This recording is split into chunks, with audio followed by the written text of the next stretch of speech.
नमस्कार। स्वागत है आपका इंडिया गेट टीवी पर। मैं हूं अजय सिथिया।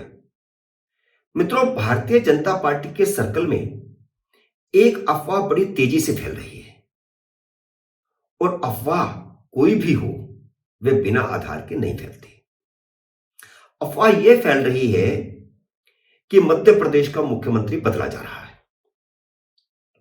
भारतीय जनता पार्टी विधानसभा चुनाव से पहले निश्चित ही इस तरह का आकलन करती है कि मौजूदा मुख्यमंत्री के नेतृत्व में चुनाव लड़ने पर भारतीय जनता पार्टी चुनाव जीत भी पाएगी या नहीं जीत पाएगी, और इसके बारे में सर्वे भी करवाया जाता है। अगर ऐसी आशंका बनती हो कि मौजूदा मुख्यमंत्री के नेतृत्व में चुनाव जीतना मुश्किल होगा, तो भारतीय जनता पार्टी पत्ते फेंट देती है। उत्तराखंड में विधानसभा चुनाव से पहले भारतीय जनता पार्टी ने 2 मुख्यमंत्री बदले हैं।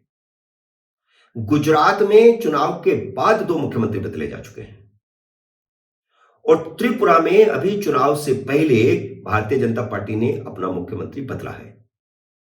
असम में चुनाव के बाद मुख्यमंत्री बदला गया। हालांकि जिस मुख्यमंत्री के नेतृत्व में चुनाव लड़ा था, उस मुख्यमंत्री के नेतृत्व में ही भारतीय जनता पार्टी जीती थी। इसके बावजूद भारतीय जनता पार्टी ने मुख्यमंत्री बदल दिया, क्योंकि उसका लोकप्रिय चेहरा उभर करके जो आए वो दूसरा था, तो उसे मुख्यमंत्री बना दिया गया। उत्तराखंड और गुजरात में 5 साल में 3-3 मुख्यमंत्री बदले गए।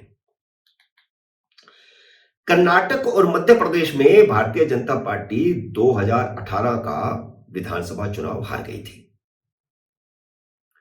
और दल बदल के बाद जब इन दोनों राज्यों में भारतीय जनता पार्टी की सरकार बनी, तो भारतीय जनता पार्टी ने मजबूरी में उन दोनों पुराने मुख्यमंत्रियों को दोहराया। कर्नाटक में येदियुरप्पा को और मध्य प्रदेश में शिवराज सिंह चौहान को।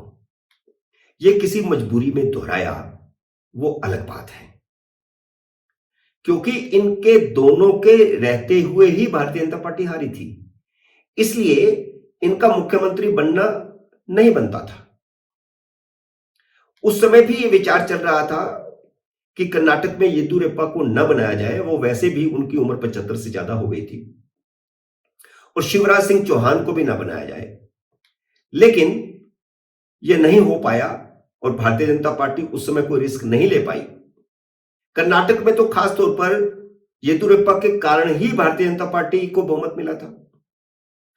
हालांकि मध्य प्रदेश में कोई भूमिका शिवराज सिंह चौहान की नहीं थी, क्योंकि वहां तो ज्योतिरादित्य सिंधिया कांग्रेस से बाहर निकले और उनके विधायक भी बाहर निकले। उन्होंने इस्तीफा दिया, भारतीय जनता पार्टी बहुमत में आ गई, कांग्रेस अल्पमत में आ गई, तो इस तरह सरकार बनी भारतीय जनता पार्टी।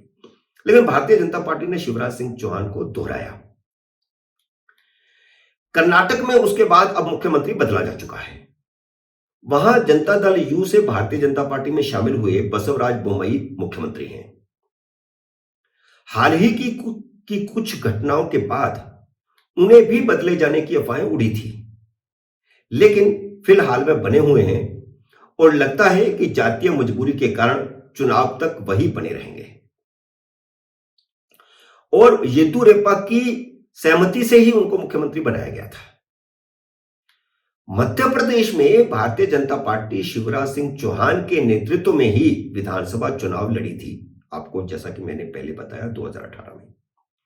और 2018 में भारतीय जनता पार्टी 165 सीटों से घटकर 107 पर आ गई थी। कायदे से शिवराज सिंह चौहान का मुख्यमंत्री बनना नहीं बनता था, लेकिन भारतीय जनता पार्टी ने बनाया। इसलिए अब यह मंथन शुरू हो गया है, क्या वह 2023 में भारतीय जनता पार्टी की नैया पार लगा सकते हैं। तो मंथन जो हुआ है, उस मंथन की 3 कड़ियां मैं आपको बताता हूं, जिनसे मुख्यमंत्री बदले जाने की अटकलों को बढ़ावा मिला है। तो ये तीनों जो घटनाएं हुई हैं, ये अगस्त में हुई हैं। पहली घटना यह हुई कि आरएसएस प्रमुख मोहन भागवत का मध्य प्रदेश में प्रवास हुआ, वह प्रवास पहले से निश्चित था। आरएसएस प्रमुख या आरएसएस के दूसरे बड़े पदाधिकारी अगर किसी राज्य में प्रवास पर जाते हैं तो निश्चित रूप से आरएसएस की पृष्ठभूमि वाले भारतीय जनता पार्टी के नेता भी उन्हें मिलने जाते हैं और इसी मेल मुलाकात में बहुत सारी बातें निकलती हैं, फीडबैक मिल जाता है, बिना मांगे ही मिल जाता है। दूसरी घटना यह हुई कि निकाय चुनाव में भारतीय जनता पार्टी को झटका लगा। पिछली बार 16 की 16 निकाय भारतीय जनता पार्टी जीती थी और इस बार उनमें से 7 हार गई। और इसके बाद अमित शाह और जेपी नड्डा ने अगस्त में मध्य प्रदेश के दौरे किए और अमित शाह ने अपने दौरे के दौरान, हालांकि वो उनका सरकारी दौरा था, लेकिन अपने दौरे के दौरान उन्होंने प्रदेश भारतीय जनता पार्टी के अध्यक्ष वी डी शर्मा, मुख्यमंत्री शिवराज सिंह चौहान, संगठन मंत्री हितानंद शर्मा और गृह मंत्री नरोत्तम मिश्रा से 1-to-1 मुलाकातें की। अगस्त में ही शिवराज सिंह चौहान को संसदीय बोर्ड से हटा दिया गया।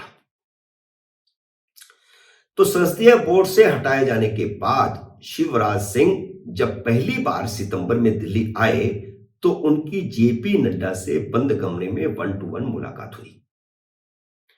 इसी मुलाकात के बाद राजनीतिक गलियारों में उन्हें बदले जाने की अफवाहें तेज हो गई। अगले साल अक्टूबर में मध्य प्रदेश विधानसभा के चुनाव हैं, यानी अगर उन्हें बदला जाना है तो अभी बदला जाना चाहिए।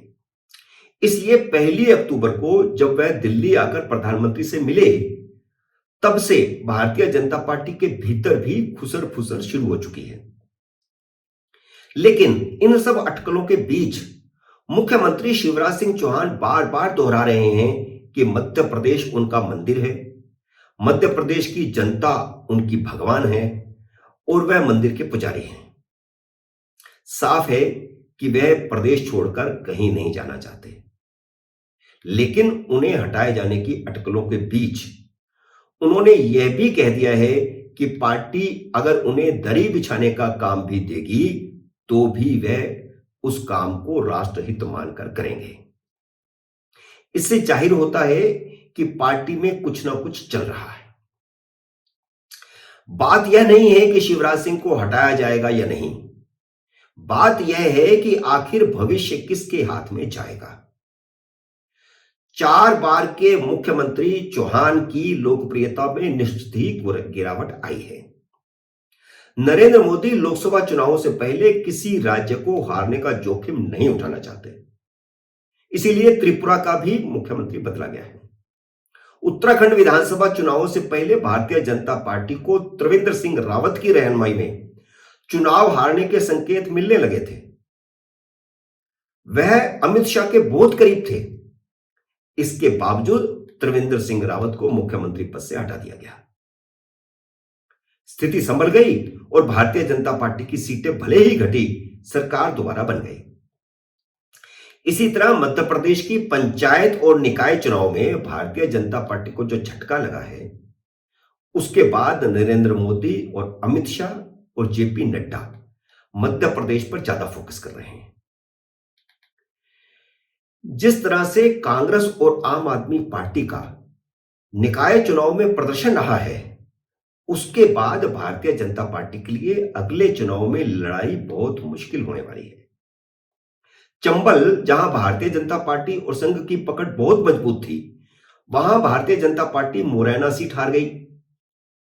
दूसरी ओर विंध्याचल, जहां इस समय भारतीय जनता पार्टी के 8 विधायक हैं, वहां रीवा में कांग्रेस से और सिंगरौली में आम आदमी जनता पार्टी से हार गई। कांग्रेस से विधायक तोड़कर बनाई गई सरकार में शिवराज सिंह चौहान चौथी बार मुख्यमंत्री बने हैं, लेकिन भारतीय जनता पार्टी के सामने अगले चुनाव में एक चुनौती यह है कि अगला चेहरा कौन होगा। कमलनाथ सरकार गिरने के बाद एक नाम जो बहुत प्रमुखता से शिवराज का विकल्प बनकर उभरा था, वह केंद्रीय मंत्री नरेंद्र सिंह तोमर का था। हालांकि मंथन चलता रहा और शिवराज सिंह चौहान ने ही दोबारा मुख्यमंत्री पद की शपथ ली। अब अगर शिवराज सिंह चौहान को बदला जाता है तो तोमर के अलावा नरोत्तम मिश्रा का नाम उभर कर सामने आ रहा है। उनकी छवि हाल ही में दबंग और कट्टर हिंदू नेता की बनी है। इसके अलावा सुमेर सिंह सोलंकी के नाम भी सामने आ रहा है। नगरीय विकास मंत्री भूपेंद्र सिंह का नाम भी है। इसके अलावा चौहान की जगह पर संसदीय बोर्ड में शामिल किए गए सत्यनारायण जटिया का नाम भी चल रहा है। हालांकि वे 76 साल के हो चुके हैं, मोदी की स्कीम में वे फिट नहीं बैठते, इसलिए उन्हें मुख्यमंत्री बनाए जाने के कोई आसार नहीं। मित्रों, उम्मीद है मेरा यह विश्लेषण आपको पसंद आया होगा। इसे लाइक करिए, शेयर कीजिए, और अगर आपने मेरे YouTube चैनल को अब तक सब्सक्राइब नहीं किया है तो कृपया सब्सक्राइब भी कीजिए और घंटे का बटन भी दबाइए, ताकि जैसे ही मेरा नया वीडियो आए आपको सूचना आए। मेरे नए वीडियो का करिए इंतजार। तब तक नमस्कार।